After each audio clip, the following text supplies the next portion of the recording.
with the Andre The Beast Crayton Show. Today is another exciting day, exciting guest. We're going to journey a little bit deep today into the legal system. Not so much somebody committing a crime and all that, but what's it like to be a lawyer and the pressures that they go through? And we have in studio all the way from Florida, originally an Indiana Hoosier, but came all the way in from Florida. Like to welcome to the show Miss Esquire herself, Miss Olivia Ash. Welcome to the show. Thank you. So let's get right down to it. Your life is just like Esquire, attorney. Tell the viewers a little bit about you before we get started. So I'd say with the elevator speech, I am an artist at heart, a teacher by training, and I'm an attorney as a professional day to day. So those are the things that I do, but they're also motivators. I like to do a lot of things, and I have a lot of interests. I paint, I write, I was an athlete, I love fashion and textiles, and I love to read. It just depends upon the day. So that's me in a nutshell. So what type of law do you practice? Because we mentioned that you are a lawyer, and there's different types of lawyers. Which one are you? So I consider myself an education attorney. I'm a compliance attorney, and that means I focus on ERISA, or the Employee Retirement Act, as applied to benefits, welfare benefits, benefit plans. So you're an employer, you have a company, you offer health insurance to your employees. I'm the attorney that helps you and your advisors understand the law around that and what you can and can't do. And I work for an insurance services company full time. Do you have people that don't like you? Well, hopefully, most people like me, but the nature of being an attorney and having the label lawyer attorney can create some distance between you and other people. But generally, you'll have folks who address you like, oh, we can't stand attorneys. You guys always make life difficult. But that's not the truth. When you say distance, explain a little bit, because evidently that seems to happen a lot with attorneys, because it's not like you see a lot of people hanging out with attorneys. So when you say distance, what does that mean, and why is there a distance? So it's a great question. So distance, when I mean distance, is the sheer fact that attorneys have gone through school and gone through licensing, and there's a sort of importance and gravity to speak around the law, and people can get in trouble with the law, can sometimes distance you from just everybody else because they're afraid that they might misstate something, or you're always watching, you're always listening, and forgetting that lawyers are humans too. Right. So why did you get into the field of law? Law came about as probably my third career, and it happened through a natural course of just opportunities, doors and windows opening and closing. And I was working for a company in business development, and I was introduced to the process of contract managing and reviewing agreements, and I realized that I liked the problem solving aspect. And at that time in my life, I decided, well, if I'm going to be doing this, I should probably make the money that I can make doing this, since I'm doing it pretty well. And so I applied, took the LSAT, applied to law school, was accepted, and then I went to night program for 4 years and worked full time. What school did you attend? I attended the Indiana University McKinney School of Law here in downtown Indianapolis. Okay. So take the viewers down a little bit of your childhood. I mean, you was an athlete. Your father was an athlete. What was it like in your household growing up? Loud. So I am one of 8 children. That's loud. Yeah, it's loud and loud. Yeah.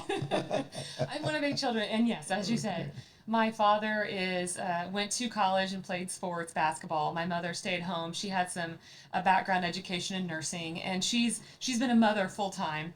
And so my parents met. My mom had 3 children at the time, and then met my dad and had 5 more. So wow. I have half siblings. I have full siblings. It's a blended, mixed family, and that brings with it its own interesting set of life challenges, but also excitements and things to be grateful for. So it was a loud, creative, athletic home. What were some of the challenges in the home? Now you got a blended family. What's that like for somebody that's never actually been in a blended family or understands the concept of it?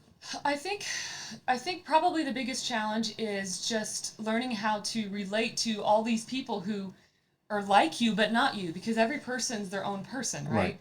And so I have 3 older siblings that were from my mom's first marriage, And there's a 7-year gap between my older sister, and then I still have an older brother and older sister. So I'm in the middle, and then I'm also the oldest to 4 younger ones. So learning how to relate to one another, to understand the challenges they're going through, but also have time for yourself, Right. can be difficult. Was there ever a person you mentioned? Let's move forward a little bit, because it seemed like you had a pretty good childhood. There was nothing dysfunctional except for really getting along with 8 kids in the house. When did the part of your life where we'll get into in a minute with the book, the depression and stuff, start to set in your life? Was it during the time that you got involved on the legal side of your life, or was it a combination of all of them, and then all of a sudden it just was like, holy crap, this particular field probably amplified it a little bit?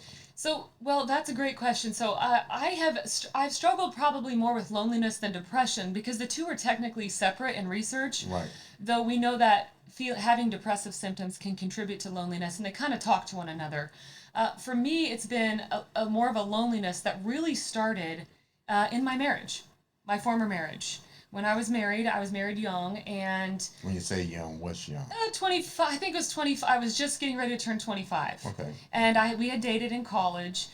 So I would say the loneliness for me was a combination of shortly after I was married, not long until into our marriage, but also I deal with chronic pain. I have several chronic pain and chronic genetic conditions I manage. So between those two, I started feeling more isolation and dealing with the anxiety and some of the depressive symptoms created by managing pain really began to contribute to feeling lonely. Like, is there anyone else who can understand this? You was the pain and all that.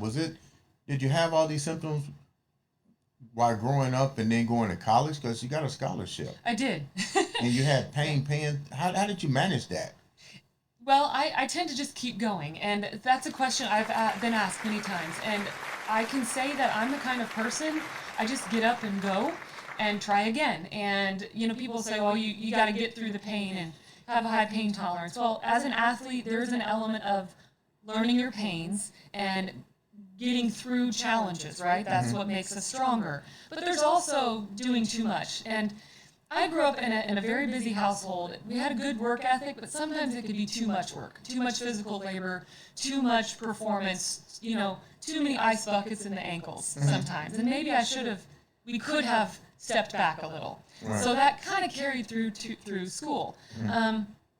I'm blessed genetically in one way, and in other ways not as well with the chronic. I'm a pretty strong person, and when I was younger, I would just, go to the athletic training room in college and be in pain and ice and do my physical therapy, have surgery, and just keep going. But did they know how to deal with the fact that you already had pre-existing pain to begin with, and then being an athlete? You're right, there's 2 different types of pain. You're already suffering from pain, but now you got to perform from the scholarship aspect.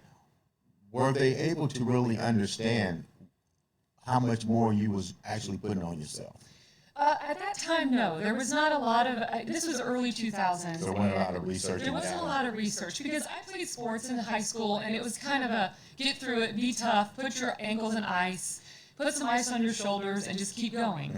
And what I noticed is, as I went through college, and I talk about this in my book, I was in a semi-accident, I played sports, and I just started noticing the pain was getting worse. Right. And you can only do physical therapy and surgery so much before your body just starts to you're done. You're done. And so at that point, there's that mentality of, hey, I've got all these alarms, but I have to perform. I have expectations on me. That carried over into law school, and that's similar to what my experience of law school was like, and what I see in the legal profession. One of the reasons why I did my research on mental health, specifically loneliness, because when you're in a high-performing situation, one, there's not a lot of other people who are at that high-performing level, so it's isolating. 2, you have the expectations, and you've been conditioned to keep going, to perform, and you're also self-regulating, so you don't always talk to people about it, and your perspective isn't broad. So then that's even more lonely and isolating. And I noticed those similarities between high-achieving athletics and high-achieving academics. Were you were you a lawyer in your when you first got married? Or you was No. I went to law school at the age of 35. I started, okay. and didn't become a licensed attorney until I was 39, almost 40 years old.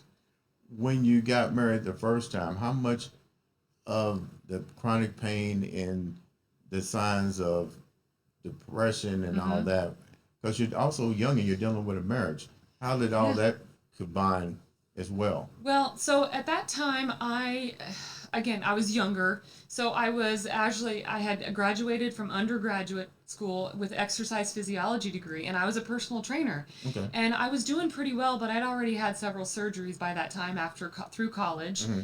I love my job as a personal trainer here in Indianapolis, but after a year, I had to resign to have more surgery, Hmm. and I went back to grad school. So those were challenging. It was challenging in my marriage because it's hard to be in pain, but also my former husband, great person, but he was going through his own challenges as well, and we were very different personalities. And at 25 years old, Yeah. you're still really trying to find your own. You're learning yourself. You're Yes. learning yourself. Yeah. And my own personal self-compassion, self-esteem was not as strong as it is now, and I'm continuing to work on that based upon my own life experiences.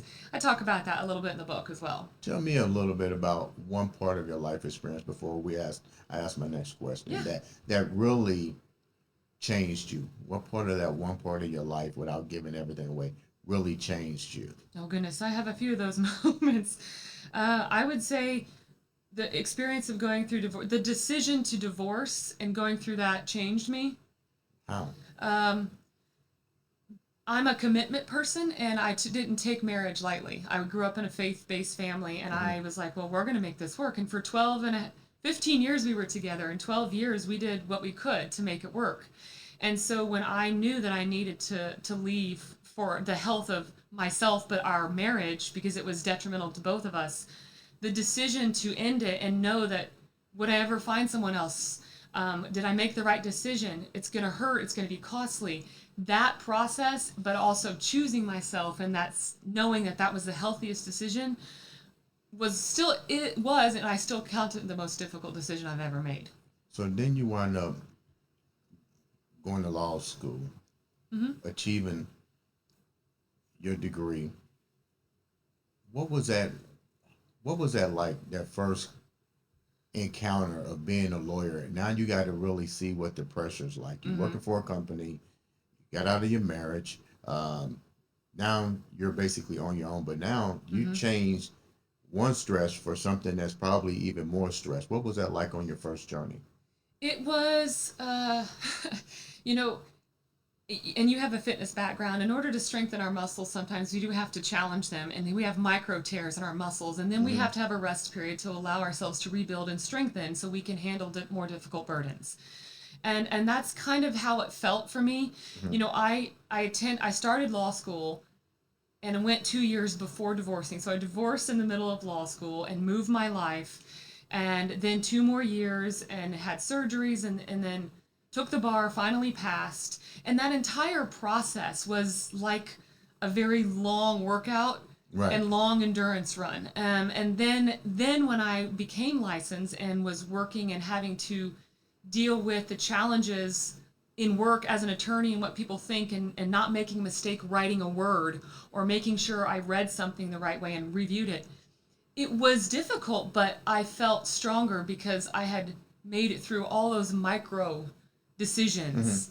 And, you know, moving after 12 years and going to school every night and, you know, losing weight and getting healthier and going through surgeries, each one of those decisions makes you stronger.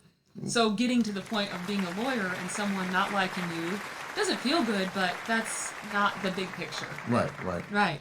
So what is the big picture? What is the big picture? Yeah, the big picture is we're all part of the world, and we are responsible for taking care of ourselves and not sweating the small stuff. And that's no small thing for me to say, because my challenge is always sweating the small stuff.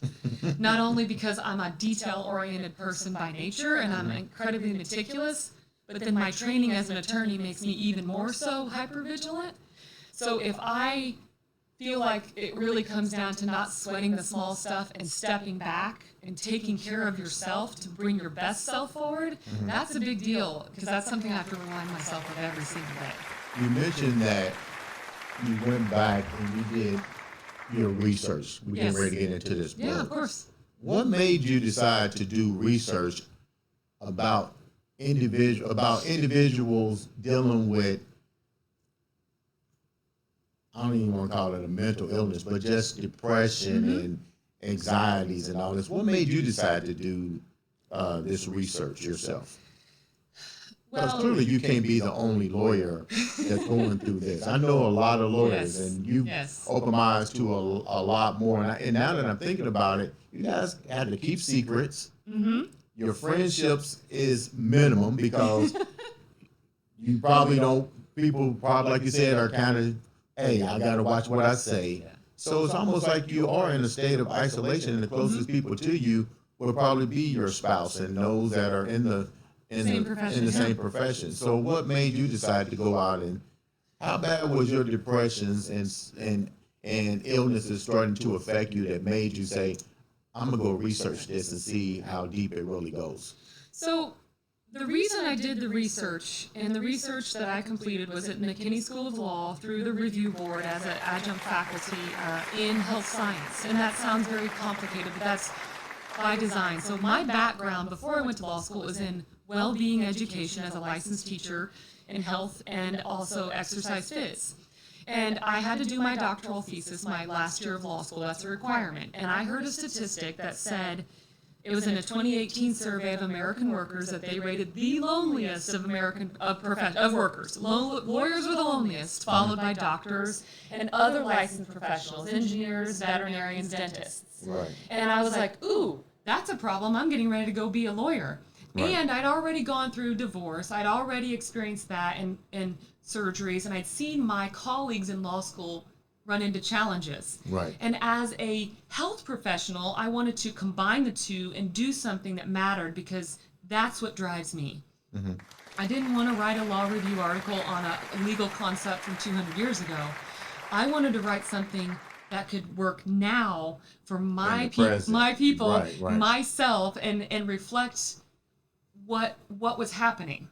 And so I did the research. That's what started it. And in doing so, I was healing myself, and sharing it allows people to see behind the curtain on the challenges that legal professionals face and other licensed professionals. How was this accepted with your professor? Part one of that question. Part two, how was it accepted amongst your peers? Because individuals don't like to come out and say things that bother them. Right. They don't like to talk about the hard things. Especially in your field. Yes. You know what I mean? Because you don't want to get disbarred. You got to make money. You don't want people labeling you. How was this accepted on both sides of the table? So you have to provide your thesis to a professor, and my professor at the law school, Professor Allison Martin, was incredibly supportive. She was teaching professional responsibility. So in her role teaching that course, she knows the challenges that lawyers face because we're under professional rules. And part of that is we have to take care of ourselves so we can serve others. Right. Unfortunately, in my experience, the legal profession has opportunity for improvement in taking care of itself and actually talking about that and doing it in practice. And so when I first started the research 5 years ago and talked about it, I had lawyers laughing at me at conferences because, oh, you're a well-being person. They laughed about the things that they struggle with. Right. Because what else do you, and I know that a lot of times people laugh about the things that are most difficult and vulnerable because what else do they do? However, my research article was released, and I wrote an article in March of 2020 when happened to be the pandemic starting. And after the pandemic is now ended, the focus and lens on lawyer well-being has increased the last 3 years of research, so much so that it's now much more acceptable. And we're seeing this drive in other areas of lawyer well-being. I focus very specifically on loneliness and emotional health. And so we're finally starting to see those. And that's where I've been trying to contribute. And there's more reception now from the profession. What do you think? You're a lawyer, and I'm pretty sure that now that people are coming to you in your profession and sharing it, what are some of the common traits that you're seeing with the fact that you probably was one of the only one that even thought about writing a thesis about this. But now people are coming out in your profession and being open. What are some of the things that you're noticing that they have been suffering with and was too afraid to come out and say? So what the research shows, and I'm making generalities, and there's some statistics in my book, and you can find these, but generally speaking, lawyers tend to have significantly higher rates than the general population of everybody else for depression, suicidal thoughts, substance misuse, and anxiety. And if you break that down between males and females, you'll see differences. And Which one is higher? female lawyers tend to experience higher rates of anxiety. Males tend to experience higher rates of depression if they're attorneys. It's pretty even on the substance misuse or suicidal thoughts. But it's so much more higher than the general population. So when we do research, we have to look at trends and we have to compare to something else. And I just noticed among my peers and other legal professionals, the drive to never fail, the drive to have to always be accepted, the drive to be what we call hypervigilant, which is a characteristic of post-traumatic stress, where you're always watching your back and you're always on, which allows your body not to rest. And you tend to be more irritable and more frustrated, you can make more mistakes, and your quality of life just crumbles because you don't know yourself. And that's my thesis. Which field is more prone in the legal field? Is it criminal law? Is it family law? Is it corporate law? Malpractice? Which one? Because you got people need to understand there's different lawyers. Yeah, So which one rated the highest in your research? So I did not in my research I did not look at the difference in the types of lawyers. I just looked at it very openly, but my research was the first research to actually ask law students about their level of loneliness. That had never been done before when I looked in the field. Now there's so much more research parsing out well-being issues amongst the types of attorneys. But what I would say, and I'm sure the attorneys would argue this, is unfortunately, law is an adversarial profession. So we are responsible for regulating our behavior, but also you have to go in and argue, a lot of lawyers, against your best friend you went to school with. And it's adversarial. So it tends to make people argumentative and hold things back and not share and not trust. So, you know, I am a salaried attorney working in a private business, and I chose that field because I want well-being balance. I don't want to work 60, 80 hours a week, which is often the expectation if you're in a law firm, or you're a litigator, or you're doing that all the time. You give your life to the profession, and that's hard to have a life and a family and all the things you want to do when you're afraid that you have to produce and you're isolated. So I wouldn't say one or the other is worse. I think it's just different personalities manage stressors differently. And there's some people who are really excited and love it, and there's some who don't. And they went into law for reasons that weren't really good motivators. Right. You mentioned the need to bring awareness to this. You wrote a book. I did. Tell me a little bit about that, why you wrote the book and why you feel that this is a topic that needs to be addressed, because that is one of the reasons that you wrote the book, but from your own lips, why is there a need? Why did you feel the need to write the book? This book, I wrote this book for myself, I wrote this book for my colleagues, I wrote this book for anyone who's felt lonely. It has been an internal drive that has not allowed me to rest since I started the research. That's the best way for me to explain it, because and I talk about this a little bit in the introduction, how I was like, okay, I finished law school, I got my thesis, I don't want to talk about loneliness. It's really kind of tough to talk about and research loneliness. Right. But then it kept popping up and people kept asking me questions, and my own life experiences, and just waking up thinking, this is an issue, people need to hear about it. And we were in COVID, and because I'm a health professional and because I had talked about it, people started asking me. And I was, riding my bike home one evening, and I was like, I gotta do this. It's not gonna go away until I do this. What were some of the questions that people were reaching out to you about during this time, as you getting ready to embark on that, on the book? What was often, I've presented. I wrote the research. It was accepted and published in the Health Matrix, the Law of Health Medicine, and I have spoken to the Wellness Council of Indiana and some of the other local and here in Indianapolis businesses about emotional health. And what I would often get is not necessarily as much sort of something that is widespread notoriety about loneliness, because again, nobody wants to admit it. Right. I would have the conversations. I'd have people call me. I'd have people just share with me their emotions and feelings. Like, I know you do this research. This is how I'm feeling? Is this normal for me? Right.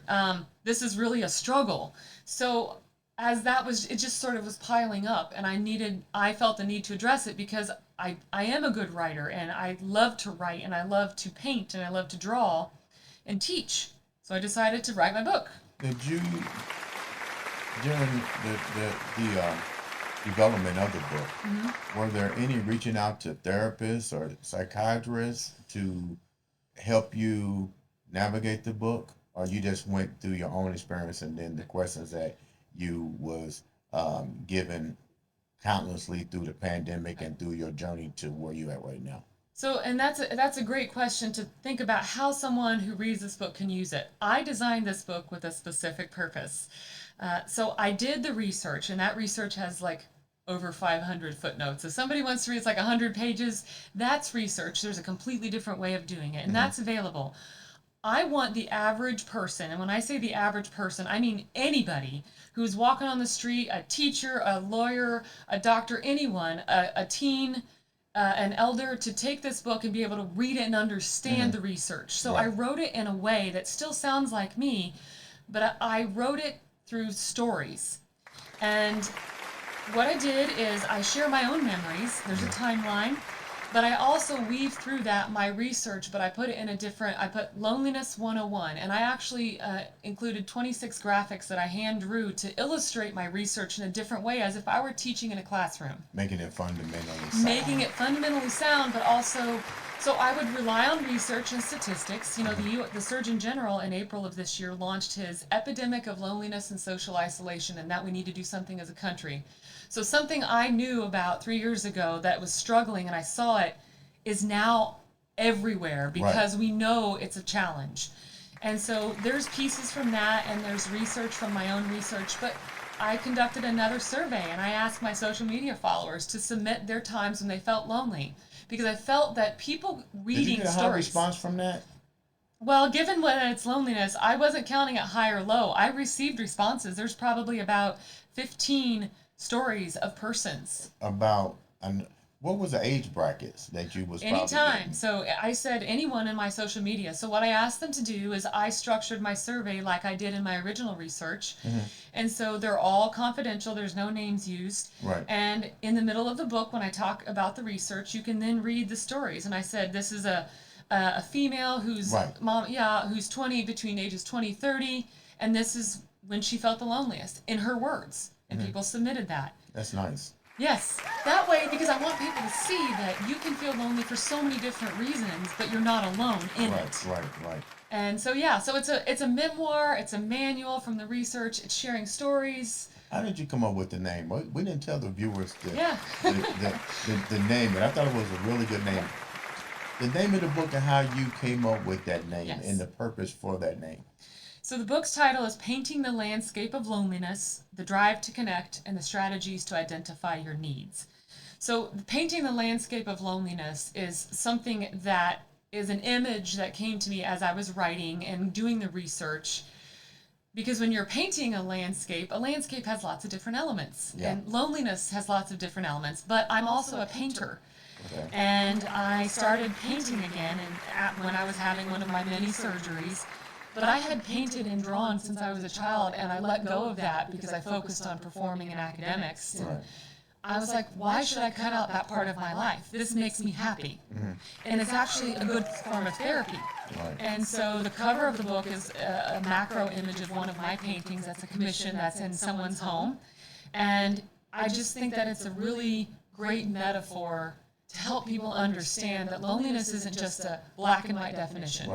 It's a culmination of your experiences, and they matter, but you're not alone in it because we're humans, and that's how we're designed. And isn't it funny, you focused on something that a lot of people forget about, and you said it point blank.